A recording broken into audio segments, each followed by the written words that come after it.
Good afternoon, everybody. Hello.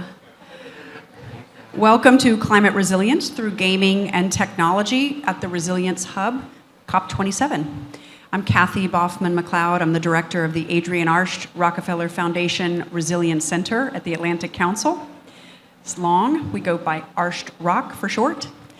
And today, our discussion with some pretty amazing panelists is going to be focused on how we build climate resilience through social technology and gaming. And so you all might not know, has anybody here heard of a game that was somewhat popular called Call of Duty? You see the humor in that, yes, of course.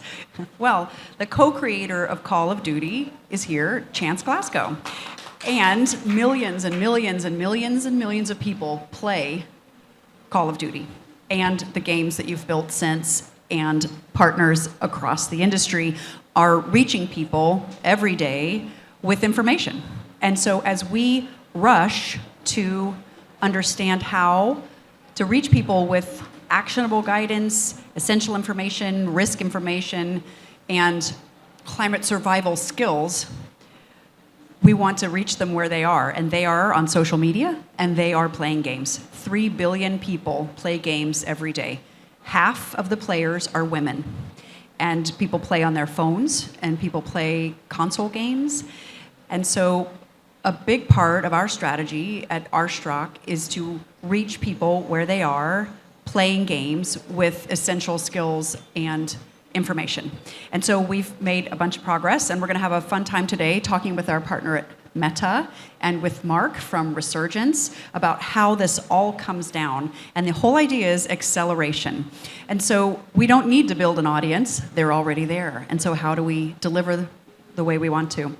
I also want to preview, just at the end of this session, a dance session.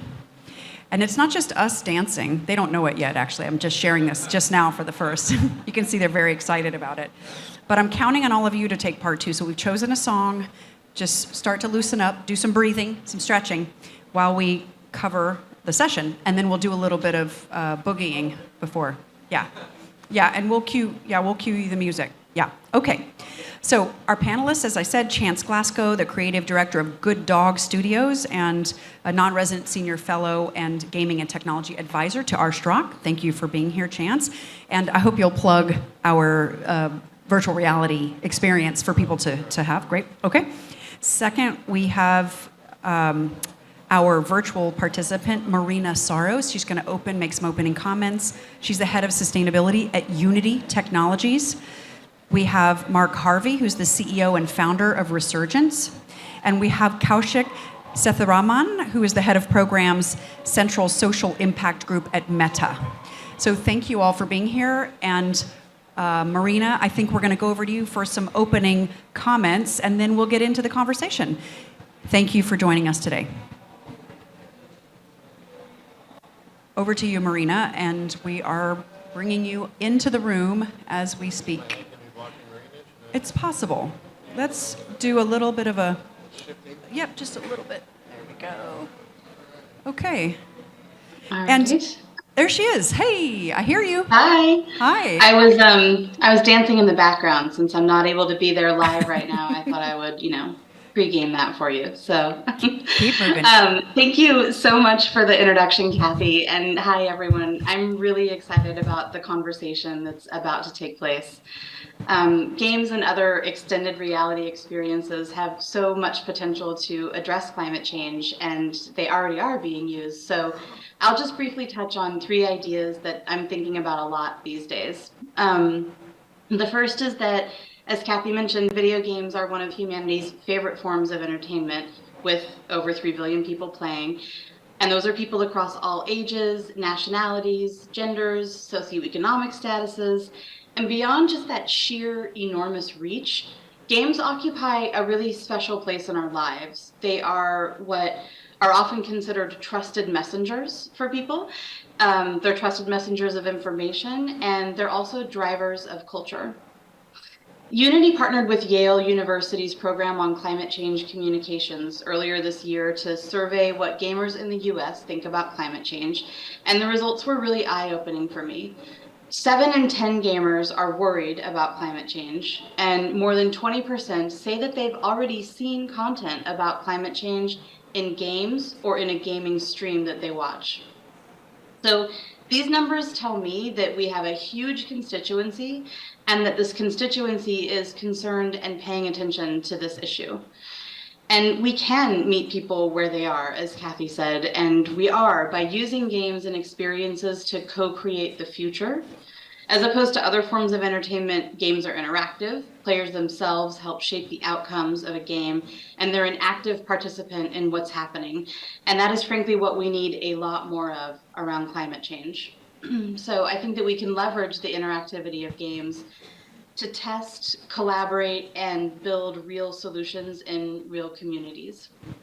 And with this, I'm thinking of games like Ahika Rangers, for example, where players in-game receive missions to complete real-world tasks. So, for example, they do endangered species counts, and that data is then provided as a citizen science partnership to the international research community. Another example is something that I've seen here in the Bay Area and other places, which is VR, basically VR design charrettes that help local communities contextualize specific resilience strategies that work in their area, like urban cooling zones or natural flood buffers in coastal communities.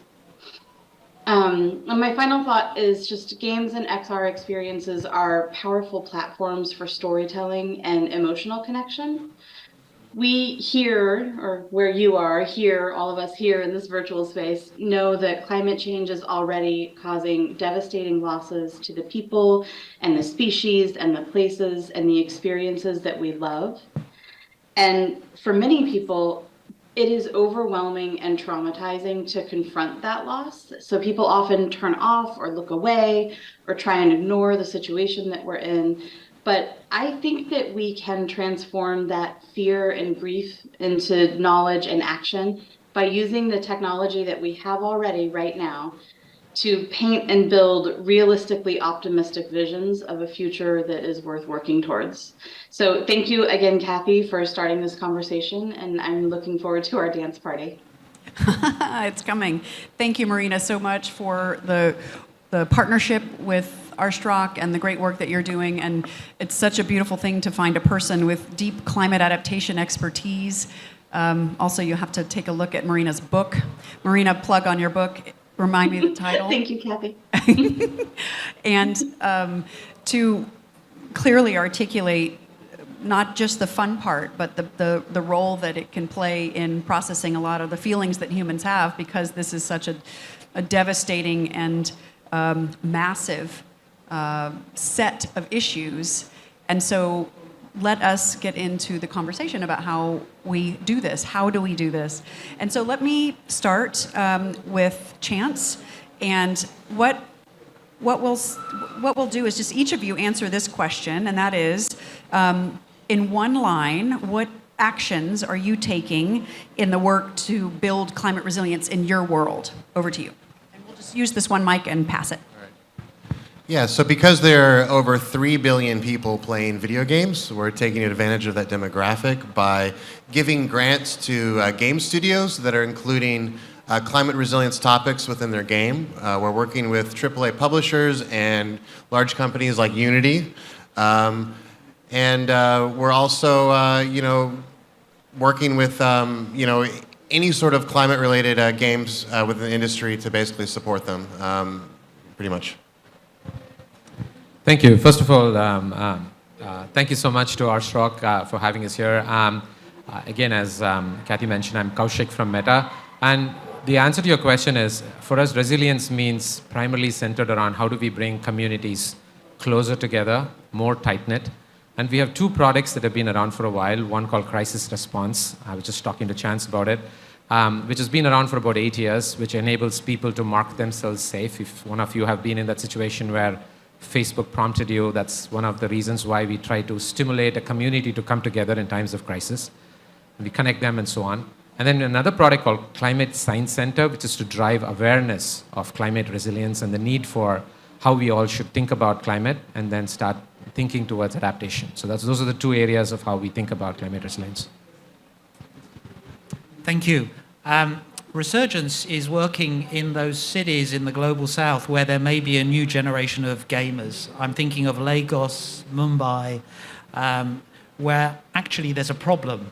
And that is the national weather agencies have focused historically on the aviation sector and the farmers, and at times the fishermen. But what they don't do is serve the city and above all the most vulnerable. And the vulnerable community in informal settlements often are the city population, up to 70%. So what we're doing is we've built a service and a partnership to meet the weather and early warning information needs of the billion living in urban informal settlements that are in that footprint that Meta is bringing its new generation of gamers up in. I also forgot to mention we are also doing workshops for game developers. There's a lot of game developers passionate about the climate, and we're working with them so they know how to integrate some of these climate resilience topics within their games. Yes, that's important. I will just add to that in a partnership with SEVA, which is the Self-Employed Women's Association, all of the women, 2 million women in the informal sector in several states in India play video games. And we're working together with the Gaming Association, the Game Developers Association of India, to build in essential knowledge and awareness and skills into the games they're already playing. And so we've had our first workshop, which was a real learning opportunity. Yeah. So I want to go to you, Chance, and say this is your first COP. So welcome to your first COP. And we are building content into video games and building a VR experience. So what is happening? You said a little bit about this, but I think it's important for people to understand there's a whole architecture of the gaming industry and game developers coming together. There's the SIG, and there are Gamers for Good and others. Could you talk a little bit about the efforts around the industry around climate action? Well, I think what's interesting is that I'm 42 years old. First console was an Atari, then a Nintendo. Well, people that are my age, a little younger and a little older, are now getting in positions of power. They're CEOs, they're Congress people, they're senators, presidents, prime ministers, right? So now all of a sudden, the people in power of the world is taking gaming serious as a serious medium, right? And as far as the awareness goes, we're starting to see a lot of climate-focused games, right? For instance, one of the games we work with, Eco is kind of like if you took Minecraft and you added an economic model, you added a government model, and you added a climate model, and how these three models interplay, right? So for instance, in this game, you've got 100 people working together on the same server. They're trying to stop a meteor before it hits the planet, but in the process of developing the technology to stop the meteor, they are creating CO2. They're creating global warming. And so they have to collaborate together. And this is the entire game. Humans collaborating together to stop climate change on a single gaming server, right? Entire game. You're seeing other games, bigger games like Civilization include downloadable content to add green content, solar panels, green policies and whatnot. So you're just, I think gamers are a little ahead of the curve on average when it comes to climate. And so we're definitely seeing this permeate the industry much quicker than I'd say a lot of other industries. Thank you. So to you, Kaushik, about the numbers of people that you reach, and many of them are in vulnerable communities and in developing economy contexts. What's working in those contexts? And then can you tell me what more you might do or more of that to reach more people through the social technologies you run? Thanks. So the one of the things that I often think about and tell people is Facebook products are not just about reach, but we are very interested in the relationships within that reach. And the relationship has to be of trust and of making sure that we are very sensitive to where people are and what people actually do. So with respect to this crisis response product, we're in all countries in the world where Meta is authorized to, so which excludes about 3 of them. And in all of those places, when you see the crisis, the thing that actually works for us best most is there is a product that we have called Facebook Lite, which is essentially an extremely lightweight version of Facebook that operates on extremely limited bandwidth. And that's where we see most of the vulnerable and the remote people in remote areas actually engage the product. So we are very conscious about making sure that we do not design products only in Western languages, only in places that have high 5G, and given whatever experiences here as well, but making sure that that it works. The place where we still have lots of challenges is when crisis happens, there's no electricity. There is no way for us to detect location signals. There is no way to kind of understand how some of these people can actually get access to even knowing what's going on. And so that is a tough problem. And so one of the ideas that we have, which we're trying to do, is every community that we see this notion of a community connector. I mean, that's a term we use, but you can actually see it could be a leader, it could be a set of volunteers. There's always somebody in a community who just steps up, stands up, coordinates and stuff. Yeah. And so we're trying to see how we could try to find out who these community connectors are, and then making sure that they have most of the information, and then information can permeate to people who might not have the technologies to do so right now. So that's kind of how we are thinking about it right now. Mark, now turning to you with your early warning tool, Daraja, you're closest of the 4 of us, you're closest to the people who need it the most. What kind of technologies, including Meta and other gaming technologies, are you using and seeing promise in? Thank you, Kathy. First of all, we are robustly agnostic about the platforms that we use. So we start very much with the user on the ground in an informal settlement, and we use a mapping tool to map the way information flows or doesn't flow from the agencies, particularly the national weather agencies or the disaster management agency or Red Cross, to that community or that household. And we look at the channels that they trust and use, and very often there's a big disconnect. We map those channels and see what could be brought into the system. When we look at social tech, again, we're agnostic. So if we discovered, which we haven't, by the way, that TikTok was a significant channel, we would be using TikTok in deference to the user. Now, as it happens, in Nairobi and Dar es Salaam, we have worked with Facebook as part of one channel, amongst others, including National Community Media as a trusted channel for dissemination and engagement and also awareness raising. In Jamaica, we are just about to launch with the Met Service of Jamaica a new series of forecasts and a smartphone app. And we are looking at Facebook and Instagram, in part because there's a slightly younger demographic there. Looking at Lagos, even younger demographic, Instagram plus whatever. Some of them may be Meta platforms, some of them may not be. And then lastly, so our model involves, you mentioned the community and the system, bringing actors into the system to co-design the weather forecasts and the early warnings, the icons, the language, the value-added information. WhatsApp is very important for us because that is extremely well disseminated. It has now capacity to have 500 users. You've jumped from 256 in the middle of the year. In Nairobi, we have 61 users, and they are the partners, including Met Agency, community leaders, media, Red Cross City Hall. So in each city that we're working in, we have a WhatsApp group who don't just disseminate, they often feed back.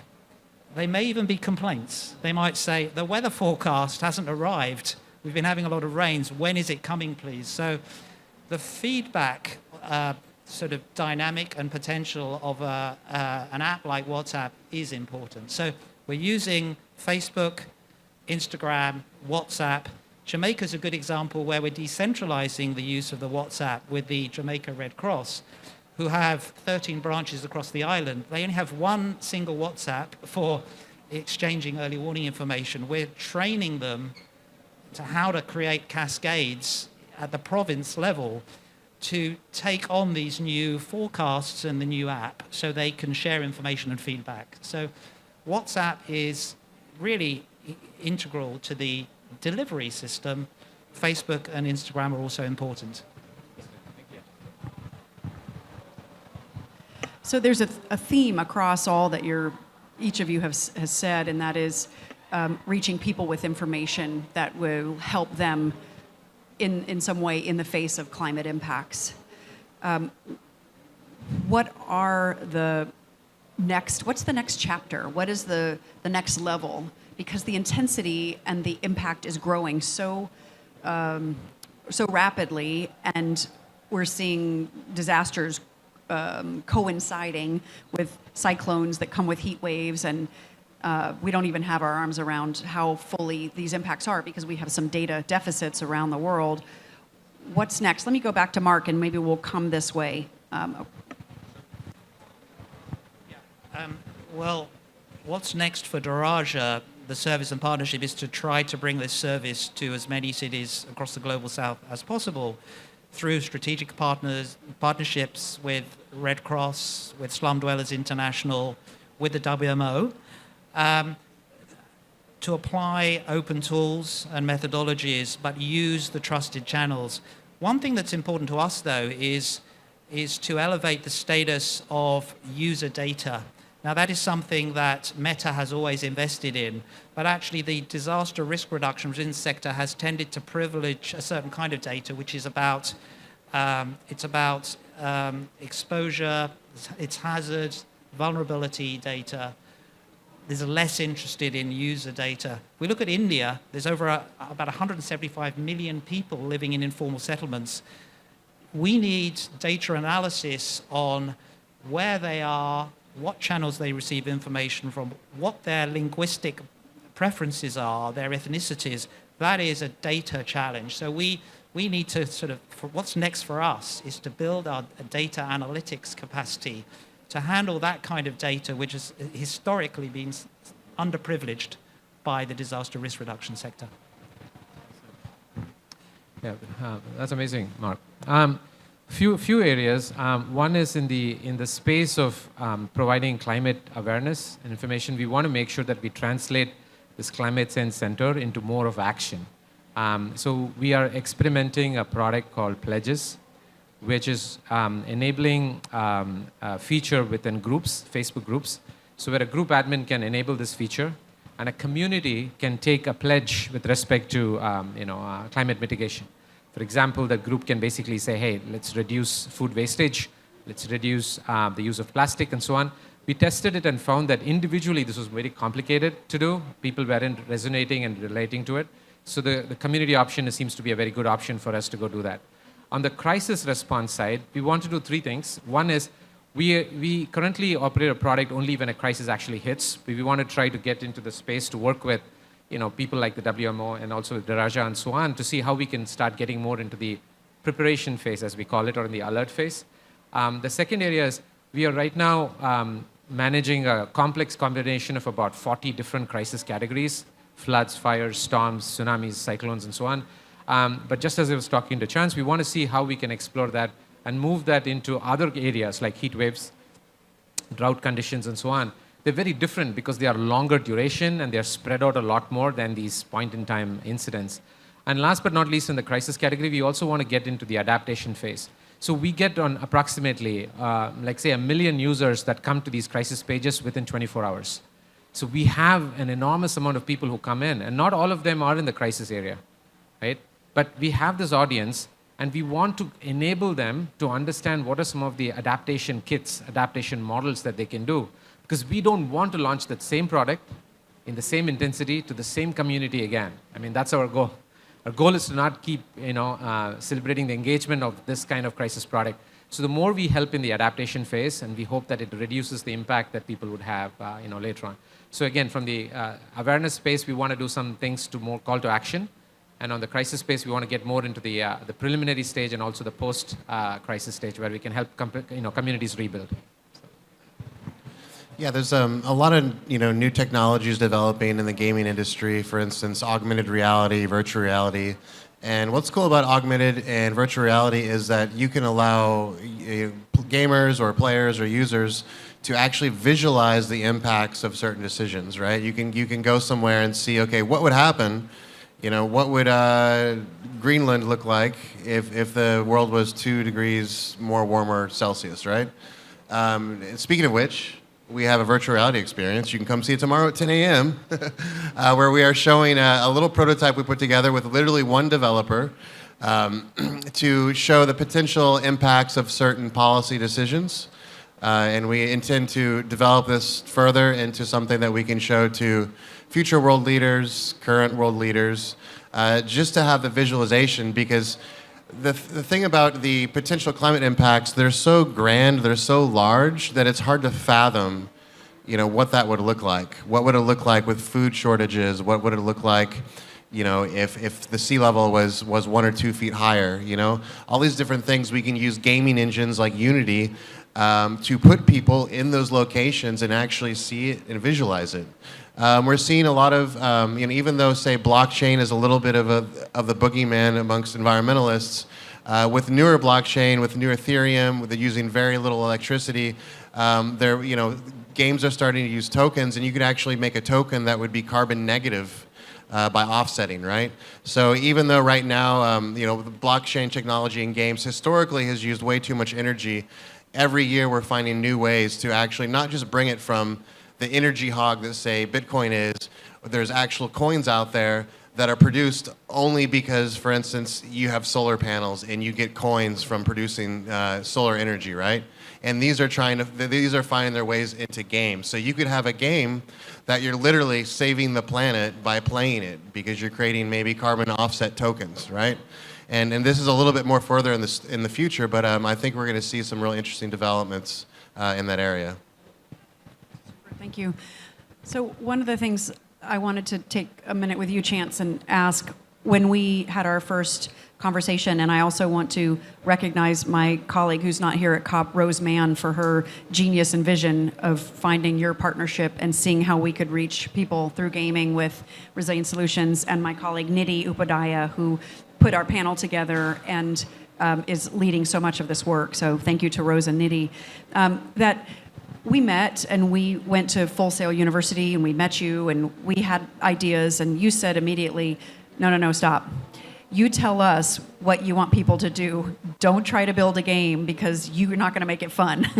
So you do the science-backed interventions and what you want, and then give it to us and we'll make it fun. And so could you talk about that part? Because there's such an interesting thing there. Of course, there are games that people play that are educational games. They're helping kids learn their times tables and things like that. That's not exactly what we're talking about. We're talking about people already playing games and getting some things infused in them. I mean, of course, we're talking about VR and other things, but could you just talk about that? Because that was really educational for us. We had a light bulb of saying, this is not an educational app. I mean, this has got to be fun. And then when you're talking about a blockbuster like Call of Duty or Fortnite, it's got to be killer, pardon the pun, and yeah. So, and we're not doing first-person shooter type games. I just want to make that clear. That's not what we're doing. So it's not killer like that. So over to you. So there's different ways that, like, for example, can I plug my game I'm working on with the heat wave stuff? All right. So I'm working on a game called Martial Arts Tycoon. And you don't want to make a game an educational game. You want to make a game that just happens to passively educate people. As soon as you say, hey, do you want to play this educational game? They're like, oh, it must be really boring. I don't want to learn. Because people don't like, I don't want to go home after work, sit back and learn. That's not what we're doing. So for instance, in our game, we're making a game that is about building and managing martial arts gyms from the favelas of Brazil, right? So you start off teaching Brazilian Jiu-Jitsu, and you're outside, you're on the rooftops training people. And so we have an actual temperature system we've built into the game. We took the median temperatures of Rio de Janeiro throughout the year, and based on what the date is, right, it will generate the temperature, but there's a small chance that there's a heat wave. Maybe there's a 3% chance there's a heat wave. And so let's say there is a heat wave in the game. You have to do things to protect your fighters, to protect the people you're training from the heat. You can install coverings to give them shade. You can install misters, give them ways to have hydration, water fountains, and whatnot, right? Well, what happens in the game if you don't protect your fighters from the heat? Well, for instance, depending on the category of the heat wave, we're using the Arshrock developed system of category 0, 1, 2, and 3, correct? and the game will actually tell you it's a Category 2 heat wave, and its name is Chiago, right? And if you don't protect your fighters, what will happen? We roll the dice to see what happens to each individual character in the game. There's a small chance that someone might have heat exhaustion, and then they're training in the martial arts, and they just kind of pass out for a bit, and they don't finish the class, they don't get much experience because they're unconscious. There's a very small chance that they can get a heat stroke.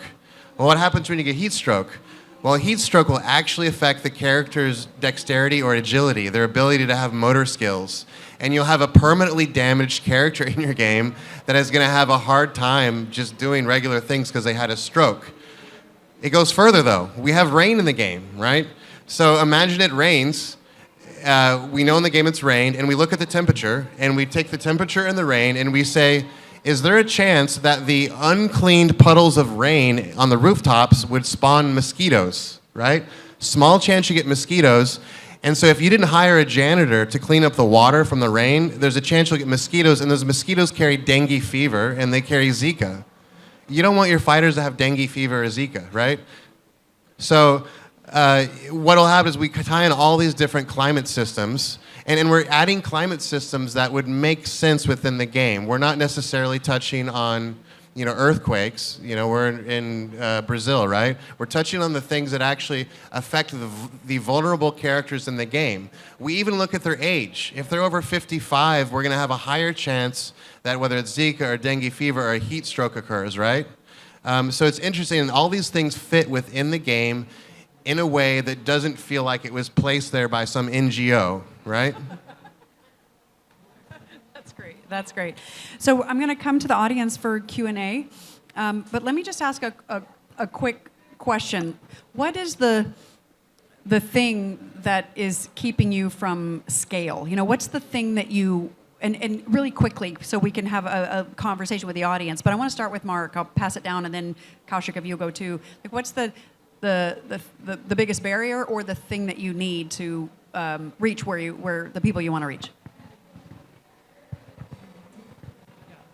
I would say two things. One is global strategic partnerships, including one around technology and helping us develop technology to deal with this huge issue around data analytics on user preferences. Number one, so those partnerships. Number two is a financial model that, and you will be interested in this in the gaming space, what is the return on investment in avoided, behaviors that actually avoid losses? How is money or how is money saved, health protected, or property protected? So we've got a very good benefit cost ratio through communities repairing roofs in advances of storms, moving their possessions to safer places. They've said how much it saves of their monthly income. We need to do that at scale and create a cost-benefit model that is financeable in a different way, away from foundations, away from government, international aid. Those two things, partnerships and a financial model. That's amazing. From a scale perspective from Meta standpoint, I think the big challenge is the attention span that we get from users. People have so many channels, like you already heard here. There's the gaming aspect, there's TikTok, there's a whole bunch of other options that you have on technology. So the idea more than scale is like, how do you reach the right person at the right time with the right signal such that they can take action very quickly, whatever the action that they might need to do. I think that's the biggest area. The second one is as WhatsApp, which is part of Meta, has taken off and accelerated. So is the level of encryption, and so is the level of security that product has. And because of that, there is absolutely no information that we have with respect to who the users are and where they are, and there's no location information. And so you have these signal asymmetry, right, where you have people on networks, but you're not going to be able to reach them, at least from a source standpoint. So kind of managing that complexity would be very interesting from a scale standpoint. So. So let me turn to the audience for some questions of the panelists. Questions, sir? And if you just want to tell me what it is, I'll repeat it for the online folks.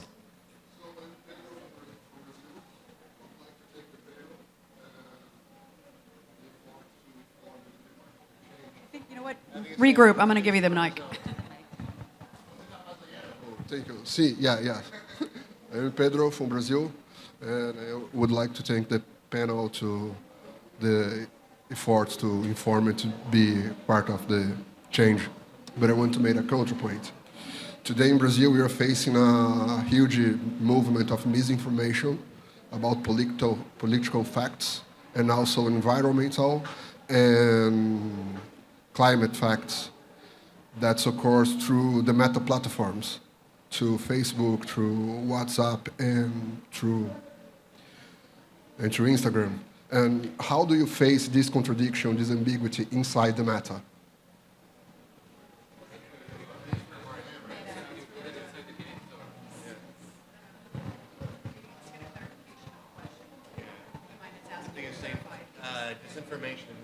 Yeah, no, the question, just to clarify, are you asking about misinformation on Facebook platforms, or are you asking about misinformation that happens on social media and how it's represented in gaming? Can you just clarify? Yes. Okay. On Facebook platforms? Yes. Yeah. No, absolutely. Absolutely.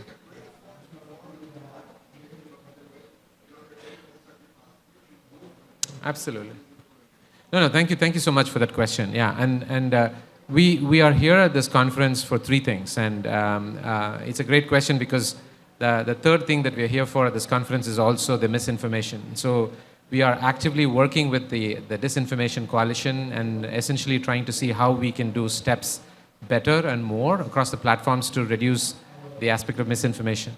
In terms of what we actually do today, there are three broad steps of addressing misinformation.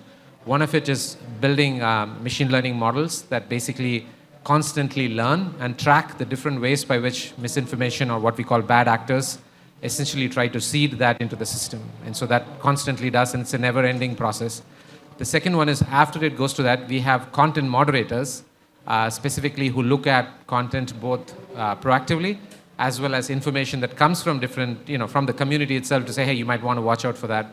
We also have a tag that shows up on a lot of these information which we believe is suspect, because we also believe that the platform is fair game for people to share their opinions, but we do add that label to say, hey, you might want to watch out that this piece of information may not be accurate or up to date.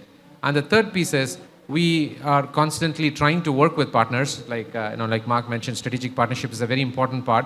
Each of the aspects of misinformation is different. Like you said, what happens in Brazil is not the same as what happens in other countries. And so we're constantly working with, through our policy team, to figure out what is the lie of the land, or what is the type of things that actually happens, and to try to bring it together. So it's a constant ongoing process that has both human element, machine element, and also working with partnerships with the government in order to try to address it. So.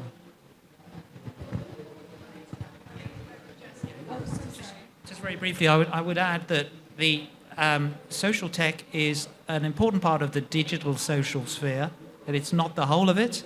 Journalism and independent journalism is a very important part, and it's good to see my colleague Lisa Robinson from BBC Media Action here, who's working, BBC Media are working with journalists and national media to support journalists for better climate coverage. So that is also essential, and that's essential to our model in Daraja, is to involve community, city and national media who can report effectively on climate, but also act as channels for public service information. So social tech is an important part of the picture because you are in effect broadcasters, but it's not the whole picture. Hi, I'm Pen Cabot. I'm Business Development Director at the Walker Institute at University of Reading, and I'm also a new board member of Resurgence, very proudly. What I have seen living and working, especially across sub-Saharan Africa, is that there's a lot of stuff being developed that's supposed to serve the poorest of the poor and the most vulnerable, but often when it relies on tech, platforms or digital or smartphones, it's not really designed to serve the audience. There's still massive digital poverty globally, really, but particularly amongst the most vulnerable. So what does the panel think about that? You know, which other partners need to be brought in to close that gap in order to really effectively deliver these kinds of solutions at scale, but consistently? Because some people may have data for a week and then they run out and then they can't afford to top it up again. So, you know, how are we going to tackle the digital divide, which still really separates the rich from the poor?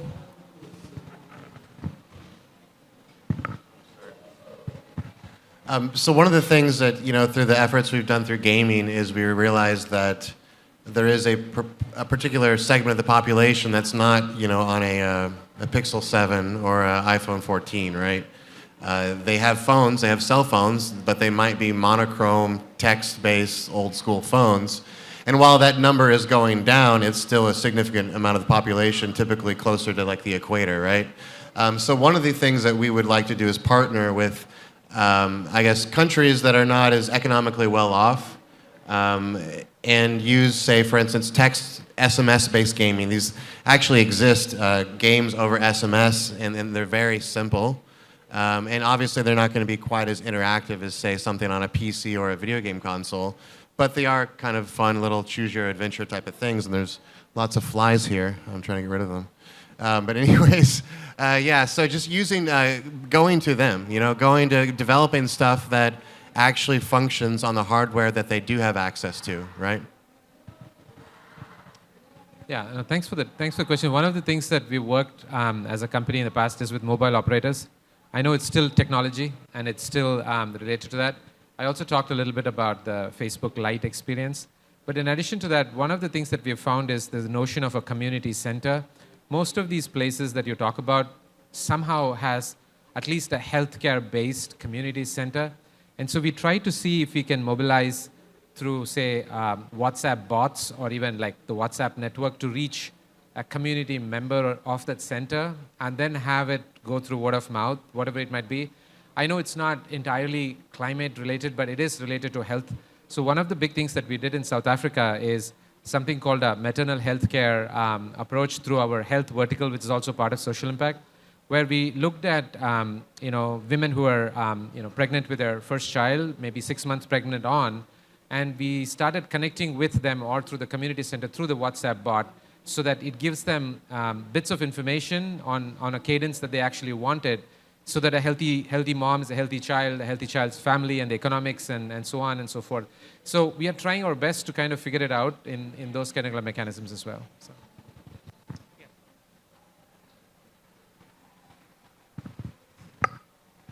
Hello, thank you very much. This is a question for Meta. So just around resilience planning, it'd be interesting to know if you have any resilience planning for physical climate risks within Meta. In the instance of climate shocks, are your data centers protected? What would happen? Yeah, just be interested to know that. Thank you. No, thank you for that question. Yeah, so one of the, I'm from the product team that develops products on the Meta's you know, platform, but we do have an entirely other team called sustainability. And the sustainability team works exactly to answer your question. And so every data center we think is part of the community itself. And so most of the aspects about, you know, carbon reduction, getting net zero, using, you know, sparingly using water for cooling of the data centers. In addition to that, making sure that the type of resiliency that they're building with the data centers, including different forms of, you know, cement and concrete. I mean, these are information that I actually, you know, vaguely know of, but I do know they also are sharing that with the community. So the type of resilience that we're trying to build in the data centers is something that we're importing. We do also do community-based outreach.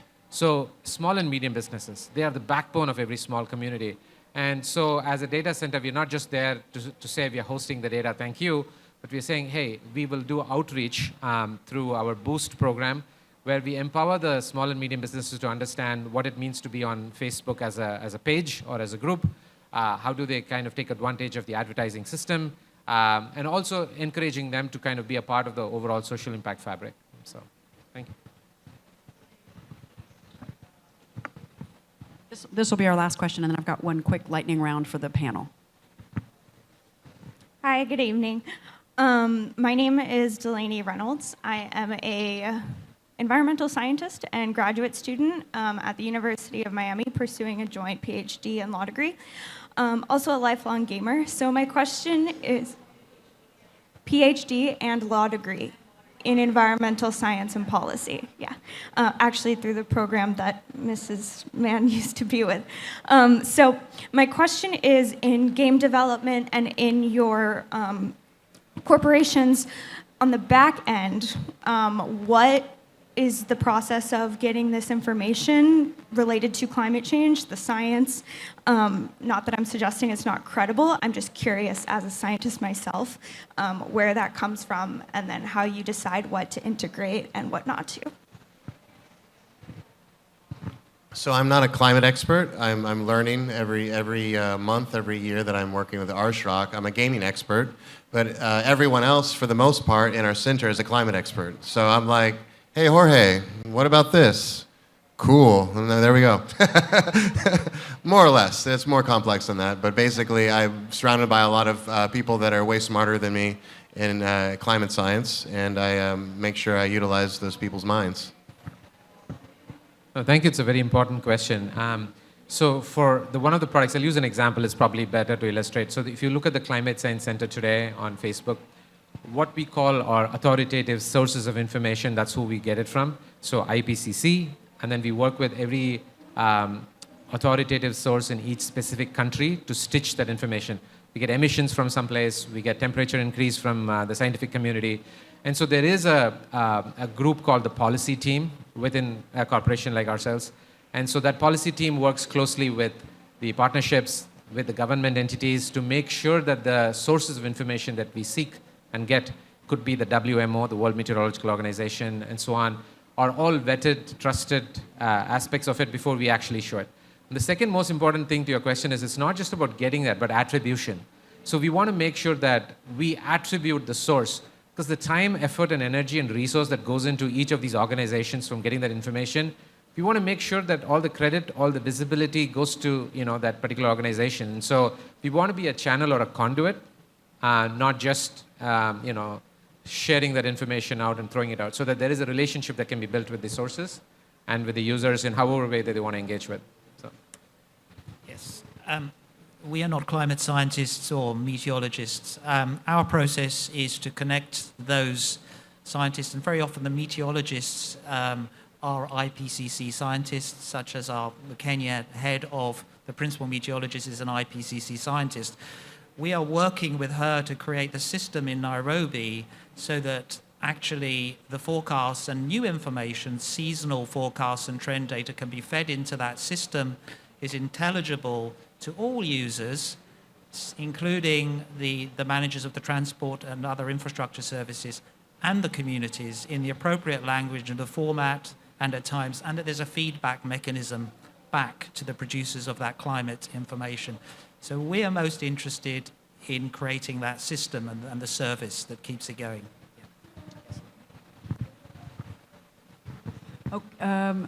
Yes, to the lightning round.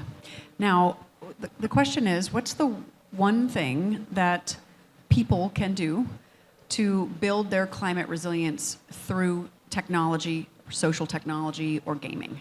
So Mark, why don't we start back with you and we'll bring it about this way.